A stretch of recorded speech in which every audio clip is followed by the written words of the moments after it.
Welcome personally, Joanna McClinton, also Morgan Seavis, Natasha Mays, Ms. Dasha Parker, Representative Young, Representative Chris Benson, and Representative Curry, Senator Vincent Hughes, and also Representative Brown. We are here for this exciting time. I am so honored to be a part of this whole Natural Crown. One of the things that I thought about was being the owner of Island Design for the last 24 years has been exciting, but this is amazing. I'm the owner and founder of Island Design, and when I sorry, my car dealership. You want me to get that for you? To be part of all this is so amazing. I am a child growing up in the Virgin Islands with natural hair. Natural hair has been braids, twists, locks all my life. That's all I know. As you know, I still have locks. But wearing my natural hair has been all that I know. But as I opened my salon and spoke to different clients that wear braids, that's telling me, Lorraine, I have to take these braids out. I have a job interview. Or Lorraine, I have to cut my locks down because my job says it's too long. And the recent one was my client who says, Lorraine, they talking about me. I have to do something. I have to cut my locks because of my job. You know, they saying it's unprofessional to have locks. And I'm like, wow. So the experience has been really heartbreaking. But I thank God for the opportunity to be here. And I just want to say, natural hair rock. Like, we are the bomb. We are the bomb. And wearing our crown is very important to me. At this time, I do want to acknowledge Governor Josh Shapiro. And he has been amazing. In the back scene, he don't even know, but we talk about you being president. So, yeah. Oh.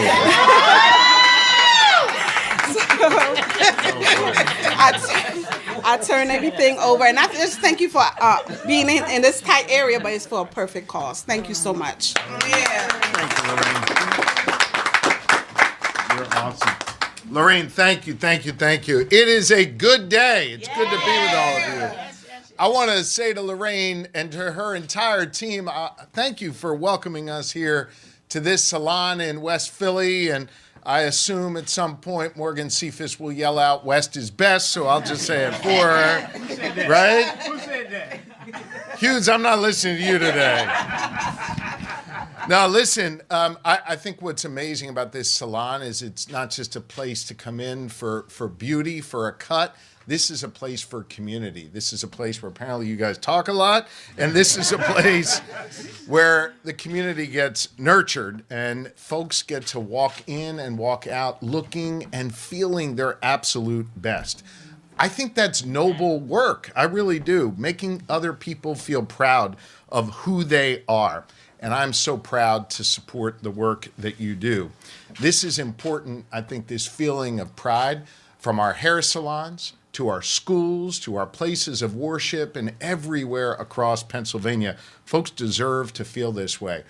I recall it's just about 3 years ago in my inaugural address when I took the oath of office to serve as your governor. I talked about opening up the doors of opportunity for all Pennsylvanians, focusing on advancing the cause of real freedom, no matter where you are in this Commonwealth, to build a Pennsylvania that respects you for who you are, no matter what you look like, where you come from, who you love, or who you pray to.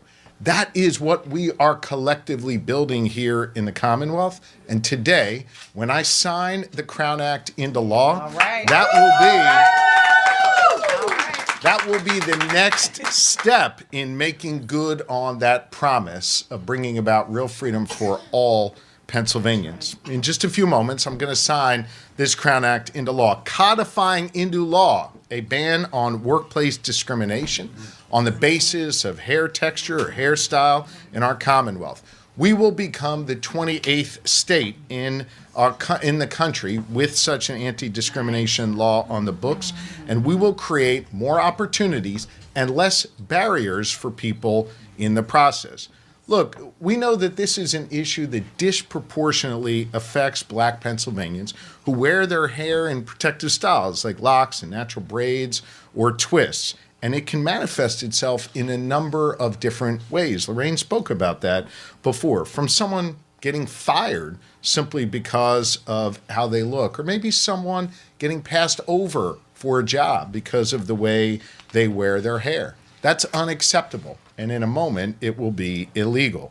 But as you'll hear from Dr. Asamoah and the legislative leaders who are here today, hair discrimination also happens in more subtle ways. And I think it's important that we acknowledge that. Holding people back from getting that promotion or recognition they deserve just because someone thinks they don't look professional. And for those of you who were here just on the radio, note that I used air quotes around the word professional. According to the Human Relations Commission, just a few years ago, we had 916 complaints alleging racial discrimination based on hair texture and protective hairstyles. It is unacceptable to me that Pennsylvanians have to feel like they choose between who they really are and a job maybe that they really want to pursue. That is not okay. But with the Crown Act, I hope more Pennsylvanians know that here in the Commonwealth of Pennsylvania, their government has got their backs. Now, if they endure discrimination based on who they are or what they look like or how they wear their hair, they will be fully protected under the non-discrimination laws here in the Commonwealth of Pennsylvania. Look, this is a big deal, and I want to give credit where credit is due to the strong leadership of Speaker Joanna McClinton.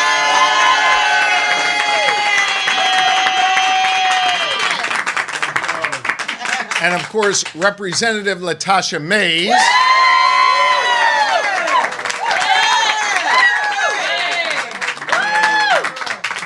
And listen, they worked on this for 6 years. There's a lesson in that. You got to work hard in life to get things done that you care deeply about. And I want to be clear, without them pushing this, we would not be here today. I want you to consider the broader point here. These are two powerful women from opposite sides of the state, different walks of life, different upbringings. But here we have two women joined together in this cause in getting stuff done. One of them is our history-making Speaker of the House of Representatives, Joanna McClinton. The other, a powerful voice in the House Democratic Caucus and a trailblazer in her own right. And I think it's important to note that in some people's minds, they might not fit that definition of what professional is like. But listen, they are not only professional, they are powerful. And they are looking out not just for themselves, but little girls and others all across Pennsylvania who just want a fair shot, who don't want to face discrimination, and who want real freedom and real opportunity. And thanks to these two leaders, that is exactly what they are getting. And we are grateful to both of you. More Pennsylvanians will have more freedom because of Representative Mays and Speaker McClinton. Look, we know that there is a lot more work to do to build a more inclusive society here in the Commonwealth of Pennsylvania. You know, for my entire career in public service, I've been focusing on non-discrimination protection at our state level, and we have more work to do in that realm. And I'm going to continue to do that work, as I know every single member who's standing with me here will do, bringing together lawmakers from both parties to ensure Pennsylvania remains a place where everyone is welcome and everyone is respected and everyone feels as though they belong, no matter what you look like, where you come from, who you love, who you pray to, or how you wear your hair. You belong here in the Commonwealth of Pennsylvania. As I prepare to yield the microphone, I do just want to say a word to all of you, and especially to Minister McClinton. You know, she moonlights from the church pulpit, and so it's a little hard for me to, you know, quote scripture near the minister, but I know a little something about that. And I think that Minister McClinton's work really embodies our shared faith. I was thinking about the book of Samuel on the way over here. Do not look at one's outward appearance, God commands us. Instead, God teaches us to look at the heart. That's right. And I think it is important that we have more laws on the books that force people not to slice and dice our community into different segments or sections, not to dismiss people because of how they might look and how someone might perceive that, but instead give us an opportunity to look at people's hearts, give us an opportunity to look at their spirits, give us an opportunity to see people for who they really are. That is what Representative Mays and Speaker McClinton and all of these representatives up here accomplished today. Not just greater protections for all Pennsylvanians, but more of an opportunity to look in people's hearts. And that, to me, is a real blessing. And so I am privileged and pleased to be here today. In a moment, you're going to help me put my name on that, which turns it into law in Pennsylvania, which is pretty cool. But before that, I want to introduce Dr. Ajoa Asamoah, who's going to share a few words, followed by the two great leaders who we have here today who made this possible. Then I'll sign this into law and come up and take a few questions. Thank you all very much. This is a great day here in Pennsylvania. Doctor? Well, first, let me say thank you, Governor, for recognizing that this is not just about hairstyles versus extending statutory protection to hair, in addition to full inclusion in the Commonwealth. Good morning. I am Dr. Ajoa B. Asamoah, and I am known as the Crown Act champion and scholar. All right.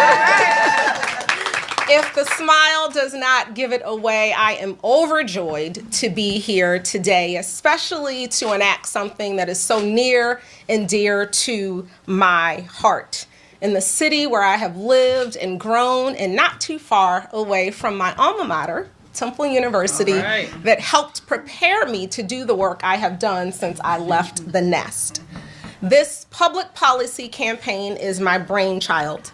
In a nationwide effort I have led since 2018, determining it was necessary to change the law to help redress the long-standing and problematic practice of racial discrimination in the form of hair discrimination, I subsequently developed the national legislative, social impact, and coalition building strategies for this movement, because for too long, a myopic notion of professionalism and Eurocentric standards of beauty have perpetuated racial inequity and exclusion. Too many Black children have been suspended and missed what should be valuable instruction time because their hair, worn in ways that are aligned with their racial identity, have been deemed a violation of school rules. Say that. Too many Black adults, as the governor shared, have been passed over for promotions, had offers of employment rescinded, and even been fired for showing up authentically. And with an undeniable correlation between the use of chemical relaxers and the increased likelihood of developing uterine fibroids and cancer, the cost of conformity is simply too expensive. That's right. This is my baby. But even as a policymaker and architect, it's something I am very clear I could not deliver on my own. And I genuinely could not dream of a better team than my brother, my forever senator, who I've been working with for decades, Senator Vincent Hughes, because Black men in politics matter. To my dear sister in service, who I am thrilled to call Madam Speaker, and to my sister in social action, better known as my soror, Representative Latasha D. Mays. Sounds like a meeting coming up. There is a chapter meeting coming up. Collectively, we have taken a bold and critically important step to help mitigate the psychological, physical, and economic harm of race-based hair discrimination. And I thank you all. Again, Governor Shapiro, thank you for your support and enacting this in short order. Thank you all for being here. I am happy to answer any questions you may have at the end.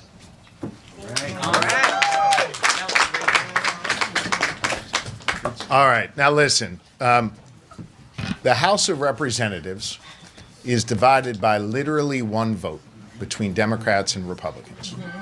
Every single representative up here is the deciding vote. And every single representative up here was not only a deciding vote on policy, they were the deciding vote on the first vote you cast on the first day of every session. And they chose to vote to make Joanna McClinton of Philadelphia the Speaker of the House. That's right. Think about that. Yeah. They chose to make her the Speaker of the House, and she chose to make the Crown Act a priority. That's right. That would reach my desk. And so, ladies and gentlemen, think about that. Think about not just our history-making speaker, but the actions that each one of these representatives took to put her in that position of power and authority to get this bill to my desk. Ladies and gentlemen, the Speaker of the House, your neighbor, Joanna McClinton. Thank you, Governor Shapiro, for that warm welcome. Thank you to my neighbor, Miss Lorraine, who 9 years ago, when on a real whim, honestly, I was giving myself a heat-free October. That's all it was. You know, anybody who's always known me before this job especially, every 6 weeks on 60th Street, I had a fresh punch. I saw Miss Marquita routinely because it was no other way to go into court, Senator Hughes. I mean, I was already fighting for people's lives, literally. So I thought, and it was my understanding, for me to have the respect of the judge and of the jury, that I needed to look a certain way every single day. My clients, my colleagues at the Defender, they never saw anything that you all see now. They probably shocked, like, what happened to her? She lost her flat irons? Is her power's on in the house? What's going on? But I'll tell you, 9 years ago, it was on a whim that I said, I'm just going to have a heat-free month, and I'll see where it takes me. And it wasn't supposed to take me anywhere except back to my stylist at the time the next month. But somehow a neighbor of mine, and I tell him this when I see him, he says, you know, your hair looks really nice like that. You don't have to wear it straight. And it was that conversation at 61st in Baltimore that gave me the confidence to try something new for myself. And I had no idea at the time that there would ever be an opportunity to change the law in the Commonwealth of Pennsylvania. I'll tell you, and may she continue to rest in power. The biggest critic, Governor, was my granny. My granny said, now, what's your constituents say about all of this? That's right. And I'll tell you, my mother, when I left the house, said, now, what's this law really going to do?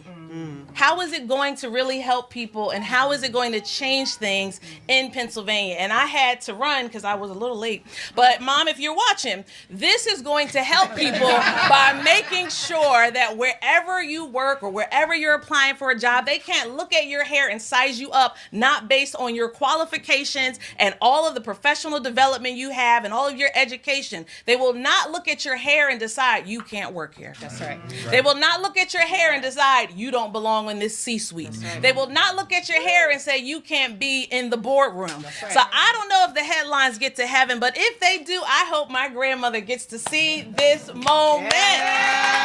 Because this is an exciting time. And I'll tell you, when my colleagues made that vote, I didn't do like all the men speakers ahead of me and hold on to my bills. I say that in the mic.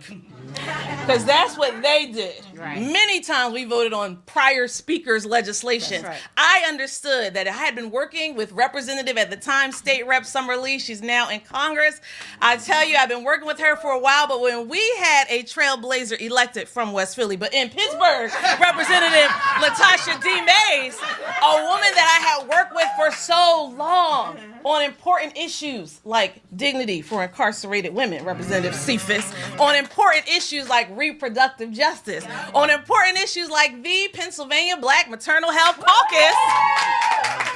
I said, I'm not going to be greedy. You all already gave me a big job with a lot of work. I want to make sure I pass the baton to someone who is going to do the work. And I'll tell you, Tiffany, I thought we had done something with our presser in 2022. You know, it was all cool. We had the signs. But ma'am, Representative Mays stepped it up a notch all the way. She hit the gas. She developed the Crown Act Coalition. Every time I saw her, she said, when are you coming back to Pittsburgh? Because we're going to have another event. I said, another one, Rep Mays? I mean, my schedule a little tight. You know, I got things to do when I go all the way out. She's like, no, we're going to organize this and we're going to do it. And I am so very proud of the coalition she built. And they could not all fit here, so we will be back for another celebration.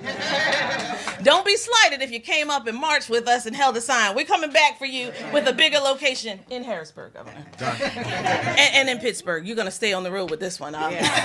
Just put it out there. But we are excited. So I just wanted to bring my goddaughter here, Laurel Sarai, because for a long time, she's been on my screensaver, and the governor's my witness. We were having a discussion where there were no cameras and no press and no people. And I said, this is Laurel. She wears beautiful locks. And before she's old enough to apply for a job, I hope we can change the law in Pennsylvania. That was just 3 weeks ago.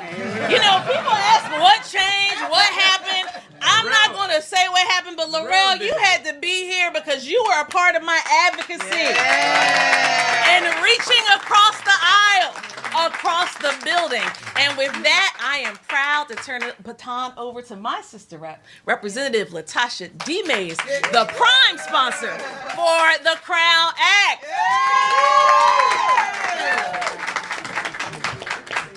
Come on, man. Come on, man.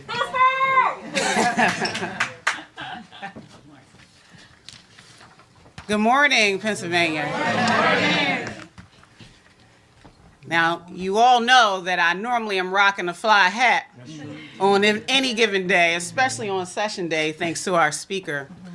But today, I want you to see me and know me and value me for my hair exactly as it is. So I'm going to give you all a little bit of this action today. I'm going to give you a little bit of this. All right. Love it.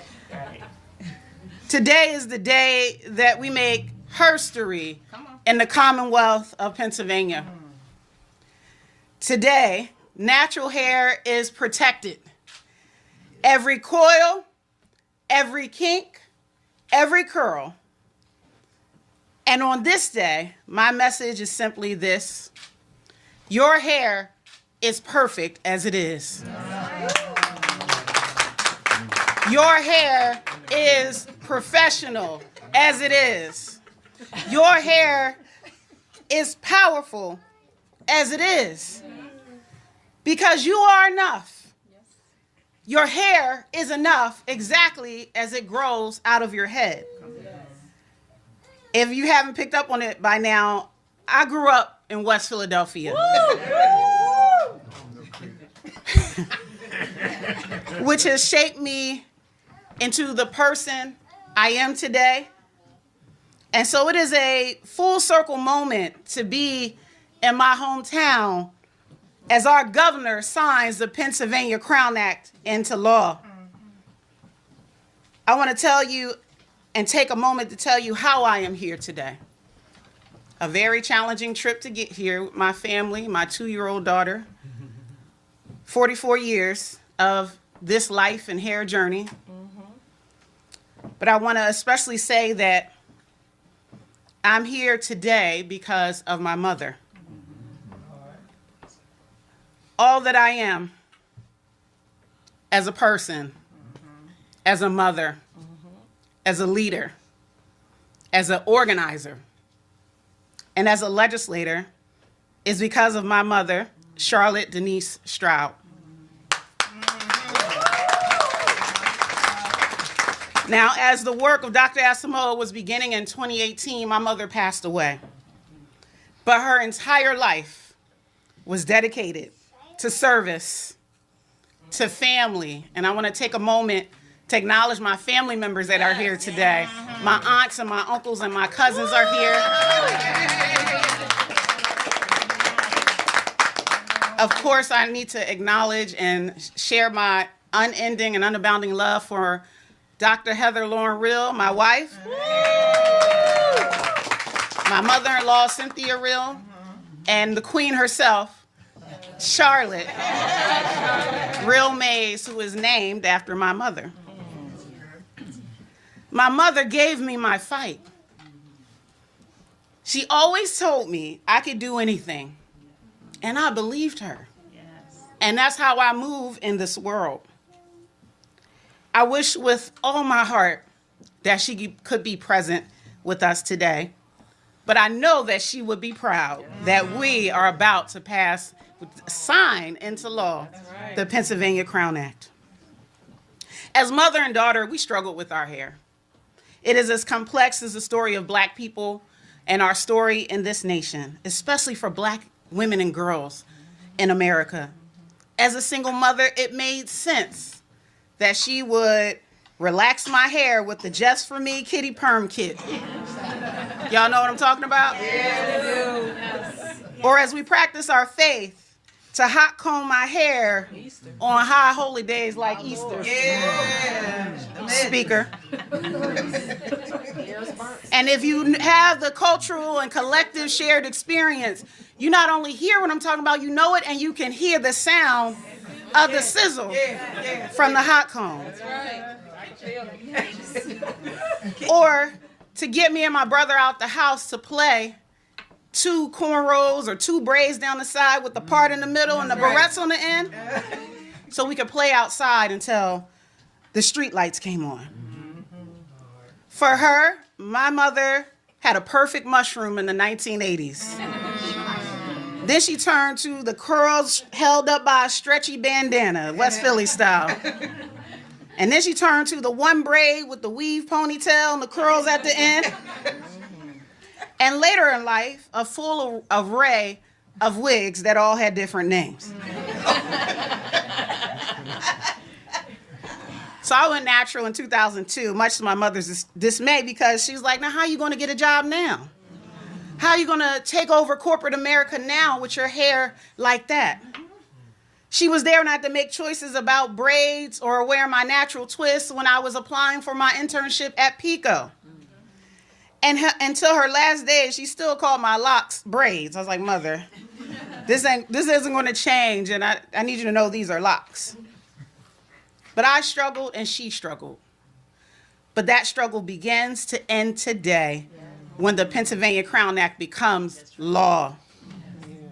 When I first introduced the Pennsylvania Crown Act in 2023, which was the 3rd time, I did it with a deep understanding by so many Black people across this state, all of us. And I know we talk about the experience of Black women specifically, but this has impacted all of Black Pennsylvania, all of us. And so we have been told or shown directly or indirectly that we're not enough, that we have to be something of a problem to fix, that we're unprofessional, that it's not respectable to show up with our hair exactly as it is. And for generations, Black Pennsylvanians have been vilified, judged, ostracized, punished, mistreated, disciplined, or denied opportunity in this Commonwealth, whether it's at work, at schools, in sports, in the military, in court, because of braids and locks and twists and bantu knots and afros and other protective styles.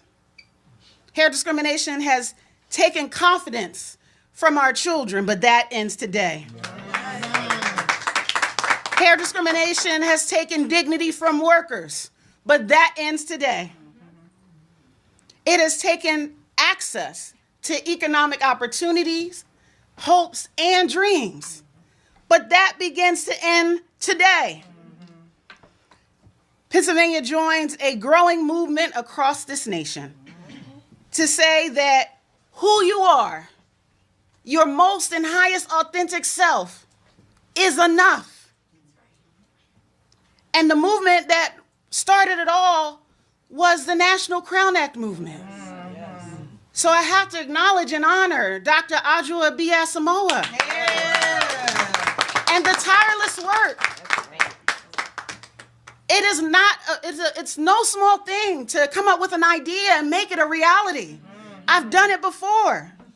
I understand what it takes. but she created a force for good in Pennsylvania and all across this nation. And I want to thank Dr. Asamoah for this movement that allows us to be ourselves. I want to thank our Congressmember Summer Lee, and I want to thank our good Senator Vincent Hughes. They picked up this fight in the House and the Senate. And our Congressmember from Allegheny County, where I represent, she's gone on to Congress, but we want to acknowledge the work that she did and that she laid the foundation.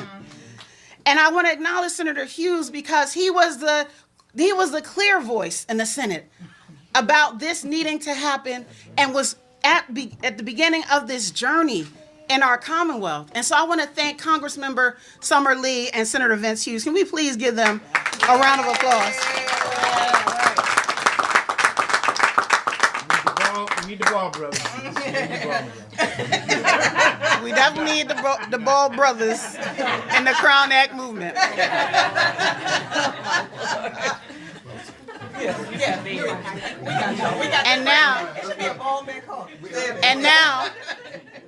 And now I just want to take a moment.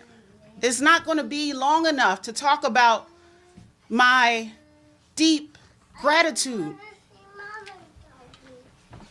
Come on, Booker. Come on, Booker. Come on, just you come. Sorry. Okay. I want to thank the speaker, the great Joanna McClinton.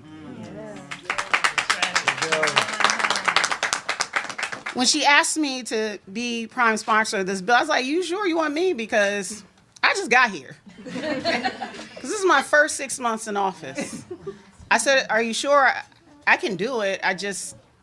Why me?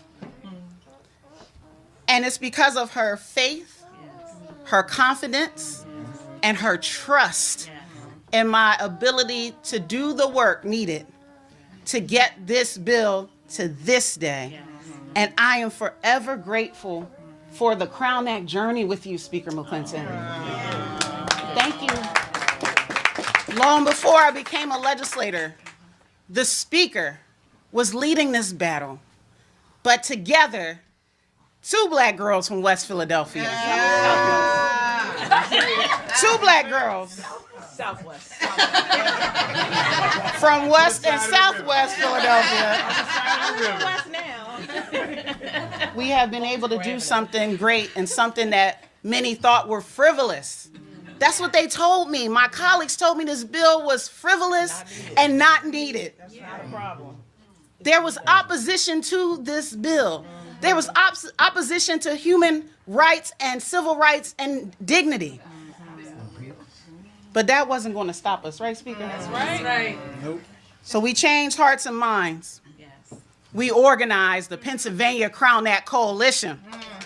Over 100 unions, businesses, entities. We had actual cities endorse the Crown Act. And that we have been able to build statewide support for the Crown Act.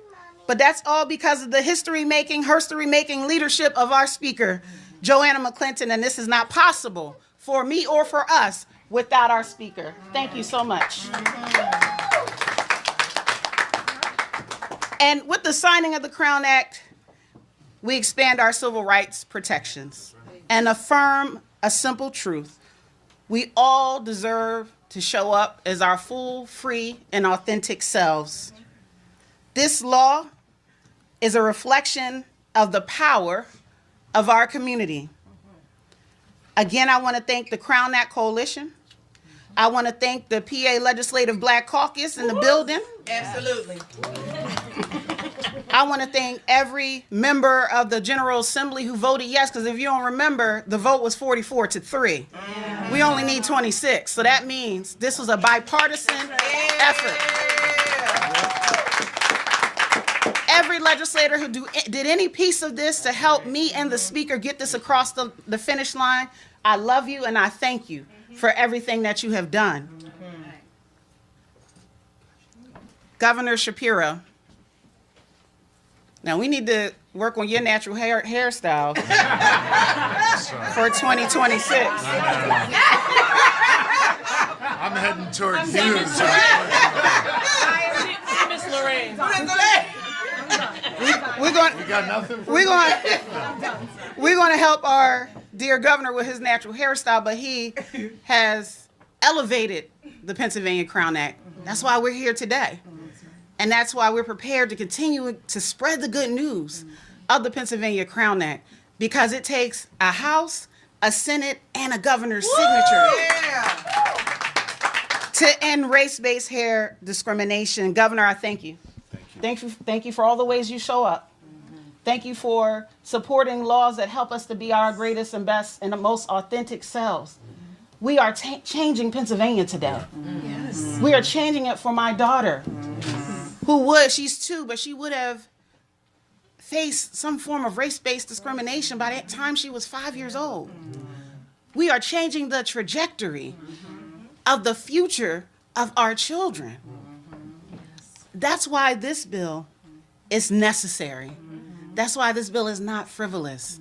That's why this bill is needed today. As we stand here with pen in hand, let us remember our work is not done. Our goal as legislators and policymakers and elected officials is to make this Commonwealth more fair, more just, and more free. That is our charge today.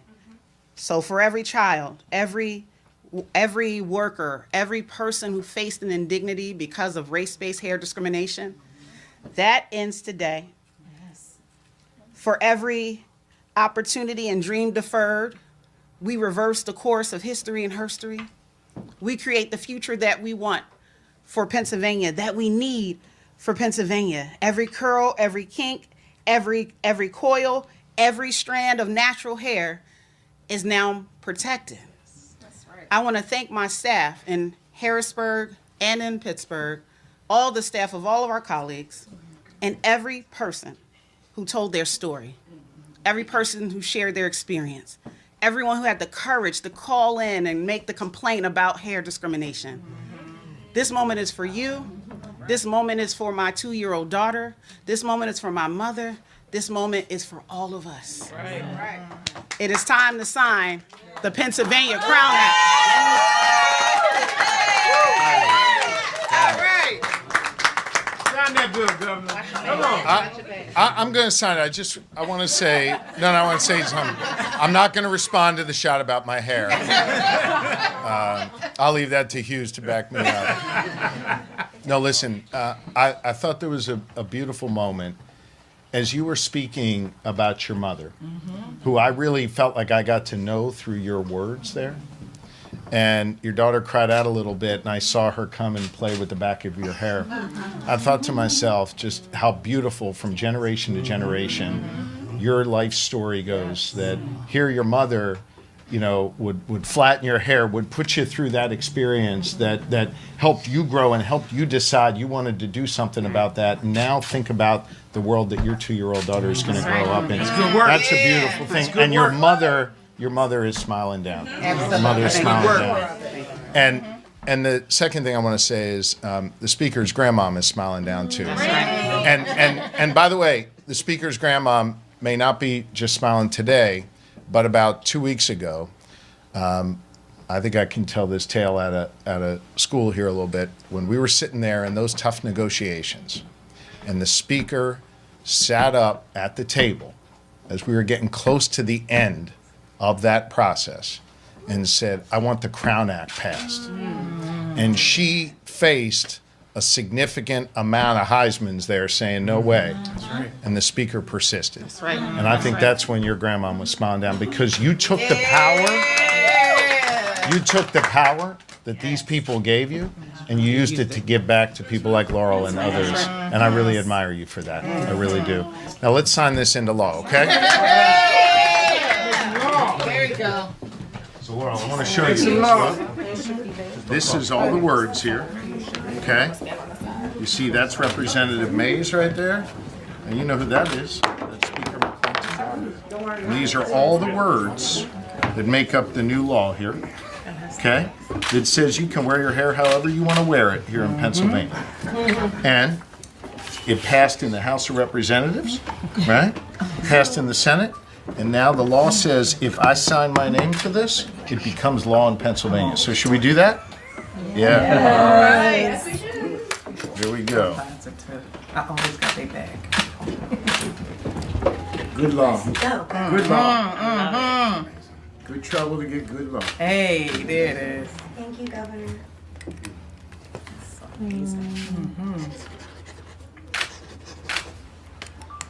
Thank you. Representative Mays, that's for you. Madam Speaker, that is for you. And this is the Crown Law.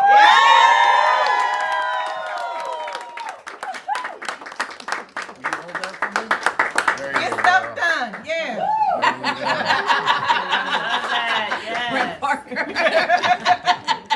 I said I would get better with my profanity. Yeah, you're doing great. All right. So, Madam Speaker, Representative Mays, why don't we go back to the microphone and take a few questions here, okay? We're going to put this right down here. Okay? We'll take a few questions, the Speaker and the Rep and I. Anything from the media? Hold on, we have a question here. It's good to see you. Yep. I'd like to ask Dr. Asamoah, as well as you, the Speaker, Senator Hughes, where efforts stand in terms of passing this for a federal law, and then if there's any concern whether that federal attempt could be challenged even further given the current presidential administration, and even challenges to state law given that administration. Well, here's what I'll tell you about this here in the state. This is law. I don't care what Donald Trump says. We make the laws here in the Commonwealth of Pennsylvania, and we will protect the Crown Act. As for federal law, Dr. Asamoah, anyone else want to jump in on that? We took great care in developing the bill text, and the language can withstand any judicial scrutiny. It has been introduced in the United States House of Representatives and has passed twice. It has been introduced in the Senate by our neighbor, my dear friend, Senator Cory Booker, and Congresswoman Bonnie Watson Coleman, both neighbors in New Jersey. It will not be challenged, at least in any way that is effective, because, again, it was written with great care. So it is my hope that we will be able to move it. It has bipartisan support in both houses, both the lower chamber and higher chamber in Congress, but I will not dismiss, I think, what it is that you were talking about in terms of the climate in D.C., where I currently live. And so there are challenges, but I will not rest until the Crown Act becomes the law of the land. All right. Can I just clarify just one thing? Is this part of the budget package that was passed after the stalemate in the Pennsylvania House? Now, this is a standalone bill that I've been working on for 6 years. So 6 it years. wasn't part of a package deal to say, like, we'll vote No, for this? it's a standalone bill, and I passed the baton to Representative Mays in 2023, and she's the prime, I'm the co-prime sponsor, and we've done a lot of groundwork over the last 2 years to get us to this point. It passed in the House overwhelmingly with bipartisan support, when the prior speaker had told me the caucus Republicans would not vote on anything that had to do with race. They didn't want to touch it. But there was overwhelming support. Yes. And then when the Senate finally called it up, both in their state government committee and their appropriations committee and on the floor of the Senate, there were so few no votes. It's incredible. Bipartisan support. And what I shared with my colleagues across the aisle, across the building, is there's not a county where people of color are not in Pennsylvania and cannot be positively impacted by this change in the law. So how will this be enforced? Will there be sort of like a hotline people can call to report discrimination, or? Go ahead. So what House Bill 439 does is it amends the Pennsylvania Human Relations Act. So just like other discrimination complaints will be filed with the commission, the PA Human Relations Commission, the same would happen for our bill, because now hair discrimination is part of the protected class of race, which is in the PA Human Relations Act. Mm-hmm. So they could call their statewide Pennsylvania Human Relations Commission, and there are also satellite offices all across the state. Time for two more, guys. Anything else? All right. Happy Thanksgiving, everybody. Good job. Good job. That was beautiful what you said about your mom.